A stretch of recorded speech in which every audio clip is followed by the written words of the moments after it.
নমস্কার বন্ধুরা। 2025-26 আর্থিক বছরের যে বাজেট অর্থাৎ যেটা 2025-এর 1 এপ্রিল থেকে লাগু হবে, সেই বাজেট মাননীয় অর্থমন্ত্রী নির্মলা সীতারামনজি ঘোষণা করে দিয়েছে এবং আপনারা সবাই জেনে গেছেন যে 12 লক্ষ টাকা পর্যন্ত ট্যাক্স ছাড় হবে। কিন্তু সেই সঙ্গে আরেকটি সুবিধা আছে, যেটা 75,000 টাকা স্ট্যান্ডার্ড ডিডাকশন। কিন্তু এই স্ট্যান্ডার্ড ডিডাকশন কি সবাই পাবেন? সেটাই আজকে আমাদের আলোচনার বিষয় অবশ্যই। কারণ এই স্ট্যান্ডার্ড ডিডাকশন কিন্তু কয়েক কোটি কর্মচারী পাবেন না। কী কারণে বা কোন শর্তে এই সুবিধাটা পাওয়া যাবে না, সেটা তো অবশ্যই আলোচনা করব। সেই সঙ্গে আমরা এই বাজেটের এমন 15টি বিষয় নিয়ে আলোচনা করব যেগুলো কিন্তু আপনার এখনও জানা হয়ে ওঠেনি। প্রত্যেক বছর কিন্তু আমরা বাজেটের পরে এইরকম একটি ভিডিও করে থাকি, যেখানে কয়েকটি গুরুত্বপূর্ণ তথ্য যেগুলো আপনার এখন হয়তো কোনো মিডিয়া বা কোনো সংবাদপত্রে এখনও প্রকাশিত হয়নি বা আপনার সামনে পৌঁছায়নি। যার মধ্যে অন্যতম হচ্ছে শিশুদের জন্য একটি বিশেষ সুবিধা, অর্থাৎ যে সুবিধাটি বাবা মা কিন্তু পরোক্ষভাবে পাবে। শুধু তাই নয়, ইনকাম ট্যাক্স রিটার্নে যদি ভুল হয় সেক্ষেত্রে জরিমানাকে 4টি ভাগে ভাগ করা হয়েছে। সেই 4টি জরিমানা কী কী বা 4টি ভাগ কী কী করেছে। ইন্স্যুরেন্সের প্রিমিয়ামও কমতে চলেছে এই নতুন বাজেটে, তো কীভাবে এবং তার ফলে কীভাবে উপকৃত হবেন প্রবীণ ব্যক্তি বা সাধারণ ব্যক্তি, সেটাও আলোচনা করব। কৃষকদের জন্য একটি সুবিধা বাড়ানো হয়েছে, স্কুলে নতুন সুবিধা চালু হচ্ছে, প্রবীণদের জন্য কিন্তু অতিরিক্ত কয়েকটি নতুন সুবিধা ঘোষণা করা হয়েছে এবং সাধারণ ব্যক্তিদের সঙ্গে সঙ্গে বাড়ি ভাড়া বা যে স্মল সেভিং স্কিম, যেটাকে বলা হয় এনএসএস, তো তারও কিন্তু একটি বড় ধরনের জরিমানাকে ছাড় দেওয়া হয়েছে। ফ্যামিলি পেনশন থেকে চিকিৎসা, এই সমস্ত বিষয়গুলো কিন্তু এখানে আজকে আলোচনা করব যে কী কী নতুন নতুন সুবিধা এখানে যুক্ত হয়েছে। দেখুন, প্রথমে আসি শিশুদের জন্য, যেটা অবশ্যই বাবা মা সুবিধাটা পাবেন, এনপিএস বাৎসল্য। আপনারা জানেন এনপিএস বাৎসল্য হচ্ছে শিশুদের জন্য যাদের নাবালক অর্থাৎ 18 বছর কম বয়স হলে তারা কিন্তু এই সুবিধাটা পাবেন।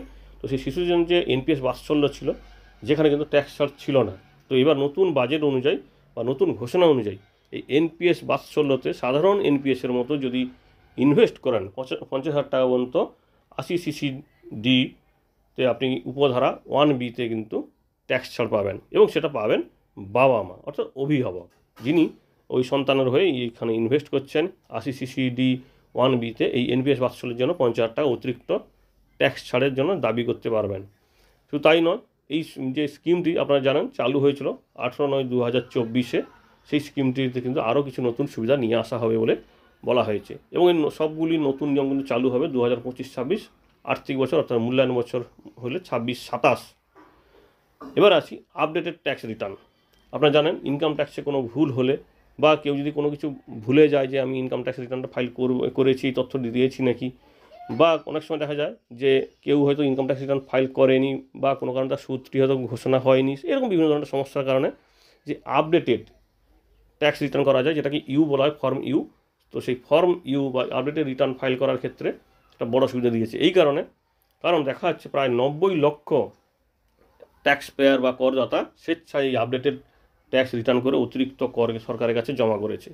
তাই তাদেরকে পুরস্কার হিসাবে শুধু নয়, সমস্ত ট্যাক্স পেয়ারকে এই সুবিধা দেওয়া হচ্ছে।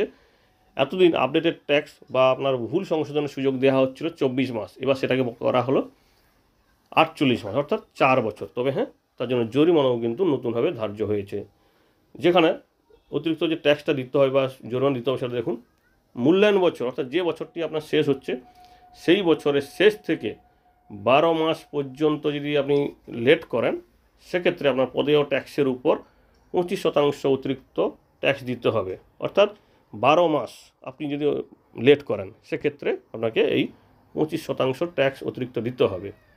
যদি আপনি 24 মাস ওয়েট করেন, অর্থাৎ আইটি রিটার্নের যে শেষ যে মূল্যায়ন বছরটা ছিল বা যে মূল্যায়ন বছরের জন্য আপনার ভুল হয়েছিল, সেই মূল্যায়ন বছরে দিন থেকে শেষ থেকে 24 মাস পর্যন্ত কিন্তু 12 মাসের পরে তখন আপনাকে দিতে হবে 50% সঙ্গে কিন্তু সুদ অবশ্যই দিতে হবে।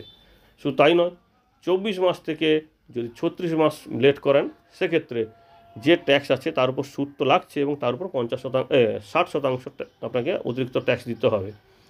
এবং 36 মাস থেকে 48 মাস পর্যন্ত যদি আপনি লেট করেন এই একই কারণে, সেক্ষেত্রেও কিন্তু আপনাকে দিতে হবে প্রায় 70% ট্যাক্স। প্রিমিয়াম কমবে, এই কারণে বলছি কারণ আপনারা জানেন এবার ইন্স্যুরেন্সে এফডিআই অর্থাৎ বিদেশি বিনিয়োগ 100% করে দিয়েছে, যেটা এতদিন ছিল 74%। 100% করার ফলে প্রচুর বিমা কোম্পানি ভারতবর্ষে আসবে, কারণ এই মুহূর্তে বিশ্বের যে 25টি বড় বড় কোম্পানি আছে ইন্স্যুরেন্স কোম্পানি, তার মধ্যে 5টিও কিন্তু ভারতে নেই। অর্থাৎ এই যে বড় সংখ্যক প্রিমিয়াম বা ইন্স্যুরেন্স কোম্পানি যে বাইরের, তারা এবার সরাসরি কিন্তু ভারতে ইনভেস্ট করতে পারবে। কারণ এতদিন তারা কী করছিল, বিভিন্ন কোম্পানির সঙ্গে টাই আপ করে আপনাকে সুবিধা দিচ্ছিল। এবার কিন্তু সেই সুবিধাটা নেই। এবার নতুন করে সুবিধা হচ্ছে কি, কোম্পানিটা সরাসরি আপনাকে ইন্স্যুরেন্স দেবে এবং যার ফলে প্রতিযোগিতা বাড়বে এবং প্রিমিয়াম কিন্তু কমবে বলে আশা করছে মানে বিশেষজ্ঞ মহল। অর্থাৎ প্রতিযোগিতা বাড়বে যখন, তখন তারা কিন্তু প্রিমিয়াম কমাতে থাকবে এবং তার যে প্রিমিয়াম কমার ফলে সাধারণ থেকে প্রবীণ ব্যক্তি সবারই কিন্তু সুবিধা হবে। এবার আসি নিউ রেজিমে 12,75,000 টাকা পর্যন্ত ট্যাক্স ছাড় হবে। এই কারণে 12 লক্ষ টাকা পর্যন্ত সম্পূর্ণ ছাড় এবং 75,000 টাকা স্ট্যান্ডার্ড ডিডাকশন। তো স্ট্যান্ডার্ড ডিডাকশনটা কিন্তু সবাই পাবেন না, সেটা আমরা শেষে আলোচনা করছি যে কী শর্তে ওটা পাওয়া যাবে বা যাবে না। এবারে আসি কিষাণ ক্রেডিট কার্ড। কিষাণ ক্রেডিট কার্ড যদি থাকে, সেক্ষেত্রে এবার যে লোন ছিল সেটা 3 লক্ষ থেকে 5 লক্ষ টাকা করা হয়েছে সীমা। স্কুলে এআই প্রযুক্তি দেওয়া হবে এবং অটল ল্যাব দেওয়া হবে, যাতে শিক্ষা আরও দ্রুততার সঙ্গে আসে বা এবং বাচ্চারা ভালো করে বুঝতে পারে।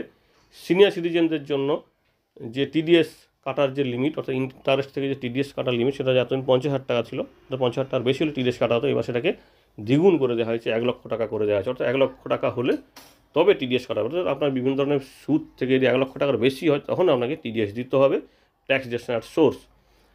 কারণ সাধারণ ব্যক্তিদের তুলনায় প্রবীণ ব্যক্তিরা কিন্তু তাদের কষ্টার্জিত টাকাগুলিকে এই বিভিন্ন ধরনের ইন্টারেস্ট থেকে আয় করার পক্ষপাতী, তারা ফিক্সড ডিপোজিট থেকে রেকারিং ডিপোজিট বিভিন্ন জায়গাতে ইনভেস্ট করে এবং অন্যান্য ক্ষেত্রে কিন্তু সেই টিডিএসের লিমিট 40,000 থেকে বাড়িয়ে 50,000 টাকা করা হয়েছে। এবার আসি ভাড়ার উপর টিডিএস 2,40,000 টাকা থেকে বাড়িয়ে 6 লক্ষ টাকা করা হয়েছে, যা ভাড়াটে এবং বাড়িওয়ালাদের দুজনেরই কিন্তু উপকার হবে। এই কারণে বিশেষ করে প্রবীণ ব্যক্তিরা যারা ভাড়া থেকে ইনকাম করে সংসার চালায় বা তাদের জীবন নির্বাহ করে, তাদের ক্ষেত্রে কিন্তু অনেকখানি বড় সুবিধা হবে, কারণ প্রবীণ ব্যক্তিদের এটা একটা বড় আয়ের রাস্তা।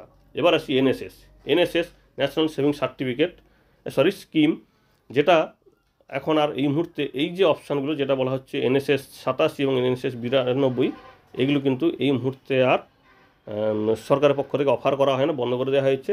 29শে অগাস্ট 2024 পরে যদি কেউ এটা টাকাটা তুলে থাকে NSS থেকে, তো সেক্ষেত্রে তাকে কিন্তু জরিমানা নিতে হবে। কারণ বলা হচ্ছে যে প্রবীণ ব্যক্তিরা এখানে ইনভেস্ট করেছিল কিন্তু টাকা এখান থেকে তুলেনি, সেই টাকাগুলি পড়েছিল, সেই টাকাগুলি তুলতে গেলে অর্থাৎ NSS 87 এবং এই যে পুরনো আরেকটি NSS কথা বলা হলো, তো সেই দুটি NSS-এর ক্ষেত্রে কোনো আর জরিমানা ছাড়াই তারা টাকাটা তুলতে পারবে। কিন্তু এখানে একটা বিষয় খেয়াল রাখবেন, ভারত সরকারের নতুন নিয়ম অনুযায়ী কিন্তু অক্টোবর থেকে কিন্তু আর কোনো সুদ দেওয়া হচ্ছে না এইগুলিতে। যদি আপনার টাকা থাকে NSS 87 এবং 95-তে, সেক্ষেত্রে আপনি টাকাটা তুলে নিন, কারণ ওখানে আর কোনো সুদ আপনি কিন্তু পাচ্ছেন না। পারিবারিক পেনশনের স্ট্যান্ডার্ড ডিডাকশন ওল্ড ডে আছে 15,000 টাকা, নিউতে সেটা কিন্তু বেড়ে হয়েছে 25,000 টাকা পর্যন্ত ট্যাক্স ছাড় বা স্ট্যান্ডার্ড ডিডাকশন। এবার আসি 80 CCDতে গুরুতর অসুস্থতার জন্য প্রবীণ ব্যক্তিরা এবার 1 লক্ষ টাকার সুবিধা পাবেন, যদি এটা কিন্তু পুরনো নিয়ম, বাজারে নতুন করে ঘোষণা হবে। এবার আসি ইনকাম ট্যাক্সের যে স্ল্যাবগুলো ভাগ করা হয়েছে। দেখুন, যদি কারো 12 লক্ষ টাকা ইনকাম হয়, সেক্ষেত্রে কোনো ট্যাক্স দিতে হবে না। 12,75,000 টাকা পর্যন্ত ট্যাক্স দিতে হবে না যাদের হচ্ছে ইনকামটা শুধুমাত্র স্যালারি থেকে হয়, যারা ফর্ম 16 পায়। অর্থাৎ ঘুরিয়ে বললে যে সমস্ত কর্মচারী চুক্তিভিত্তিক আছে, বেতন হিসাবে কোনো কিছু পায় না বা তারা চুক্তিতে টাকা পায়, তাদেরও সেটা কিন্তু ইনকাম হিসাবে গ্রাহ্য হবে, কিন্তু তারা এই 75,000 টাকা স্ট্যান্ডার্ড ডিডাকশনটা পাবেন না। অর্থাৎ ফর্ম 16 যদি পায় তারা, তবে শুধুমাত্র এই 75,000 টাকার ক্লেম করতে পারবে। ফর্ম 16 যদি দেওয়া হয় তাদেরকে, সেক্ষেত্রে সেখান থেকে এটা ক্লেম করতে পারবে না। এবার দেখুন, 4 লক্ষ টাকা পর্যন্ত হলে, অর্থাৎ দেখুন দেখা হলো 12 লক্ষ টাকার বেশি কারো আয় হচ্ছে, যেটা এতদিন ছিল 7.5 লক্ষ টাকা, 7 লক্ষ টাকা, সেই 7 লক্ষ টাকাকে বাড়িয়ে 12 লক্ষ করা হলো, কিন্তু কন্ডিশন একই আছে। 7 লক্ষ টাকার বেশি হলে এতদিন কী ছিল, ট্যাক্স পড়তো। এবার সেটা 12 লক্ষ টাকার বেশি হলে কিন্তু আপনাকে প্রথম থেকে, যদি আপনার কোনোভাবে স্ট্যান্ডার্ড ডিডাকশন দিয়ে 12 লক্ষ টাকার কম হয়, সেক্ষেত্রে কোনো সুদ দিতে মানে ট্যাক্স দিতে হবে না। কিন্তু কোনোভাবে যদি দেখা যায় যে 12,75,000 টাকার আপনার কম হচ্ছেই না, বা কন্ট্রাকচুয়াল কর্মীদের 12 লক্ষ টাকার নিচে হচ্ছেই না, সেক্ষেত্রে তাকে এই নিয়মে ট্যাক্স দিতে হবে। 4 লক্ষ টাকার বেশি, 4 লক্ষ টাকা পর্যন্ত কোনো ট্যাক্স দিতে হবে না। 4 লক্ষ 1 টাকা থেকে 8 লক্ষ টাকা 5%, 8 লক্ষ 1 টাকা থেকে 12 লক্ষ টাকা 10%, 12 লক্ষ 1 টাকা থেকে 16 লক্ষ টাকা 15%, 16 লক্ষ 1 টাকা থেকে 20 লক্ষ টাকা 20%, এবং 20 লক্ষ 1 টাকা থেকে 24 লক্ষ টাকা 25%, এবং 24 লাখের বেশি হলে 30% ট্যাক্স দিতে হবে। এই হচ্ছে নতুন ট্যাক্সের যে ঘোষণা। এখানে একটা বিষয় খেয়াল রাখবেন, সবাই কিন্তু 12 লক্ষ টাকা পর্যন্ত ট্যাক্স ছাড়া পাবেন, কিন্তু 75,000 টাকাটি ছাড় শুধুমাত্র যারা 16 ফর্ম পান, অর্থাৎ ফর্ম 16 পান তারাই শুধুমাত্র পাবেন। ফর্ম 16A পান তারা কিন্তু সুবিধা পাবেন না, কারণ কন্ট্রাকচুয়ালের জন্য কিন্তু এই সুবিধা দেওয়া হচ্ছে না, শুধুমাত্র স্যালারি থেকে যাদের ইনকাম তারাই শুধুমাত্র পাবেন। কারণ ভারতবর্ষে এই মুহূর্তে বিভিন্ন সরকারি দপ্তরে কিন্তু কন্ট্রাকচুয়াল কর্মী প্রচুর আছে রাজ্য এবং কেন্দ্রে, তো তারা কিন্তু এই সুবিধাটা পাবেন না।